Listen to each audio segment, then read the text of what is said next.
வாங்க இன்றைக்கான ரெசிபி பார்க்கலாம். இன்றைக்கி வந்து தேங்காய் பால் அரைச்சி பால் எடுத்து வச்சுருக்கேன். கேழ்வரகு இருக்குங்களா, அதை நைட்டு ஊற வச்சு அதுவும் கோதுமையும் ஊற வச்சு அதனுடைய பால் எடுத்து வச்சுருக்கேன். அடுத்தது வந்து முந்திரி, பாதாம், அக்ரோட், பிஸ்தா எல்லாமே சேர்த்து அதுவும் ஊற வச்சு அதுவும் அரைச்சி எடுத்து வச்சுருக்கேன். இது வந்து ஒரு பாத்திரத்தில் மூணுமே ஒரு பாத்திரத்தில் போட்டுக்கலாம். பாதாம் பாலும் போட்டுக்கலாம். அதில் நம்ம அரைச்சி வைத்த விழுது இருக்குங்களா, அதுவும் சேர்த்துக்கலாம்.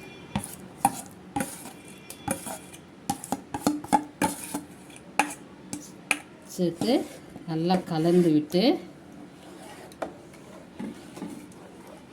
அடுப்பில் வச்சு நல்லா கைவிடாமல் நல்லா கிண்டணும், இல்லைன்னா கெட்டியாகிடும்.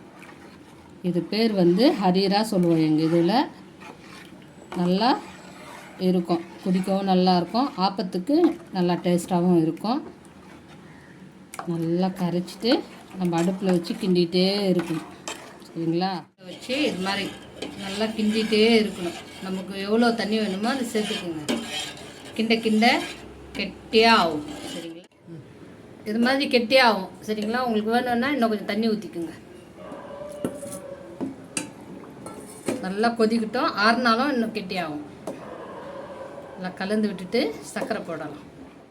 இப்போது நம்ம எவ்வளோ ஸ்வீட் வேணுமோ உங்களுக்கு அதுக்கேற்ற மாதிரி நீங்கள் சர்க்கரை போடலாம். நான் வந்து இதில் வந்து வீட்டுக்கு நமக்கு எவ்வளோ ஸ்வீட் சாப்பிடுமோ அவ்வளோ போட்டிருக்கேன். வந்து நான் 50 கிராம் பாதாம், 50 கிராம் முந்திரி, 50 கிராம் அக்ரோட், 50 கிராம் பிஸ்தா சேர்த்து ஊற வச்சு அரைச்சிருக்கேன், சரிங்களா? இப்போது நல்லா கலந்து விடுங்க, கொதிக்கட்டும். இதில் ஒரு பட்டை, 4 லவங்கு, ஒரு ஏலக்காய் நெய் போட்டு, நெய் சூடானதும் போட்டுட்டு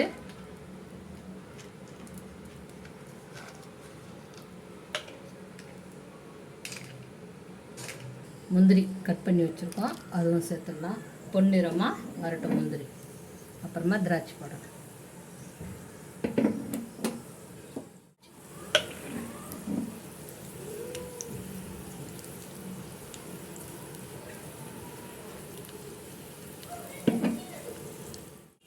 நம்ம இதில்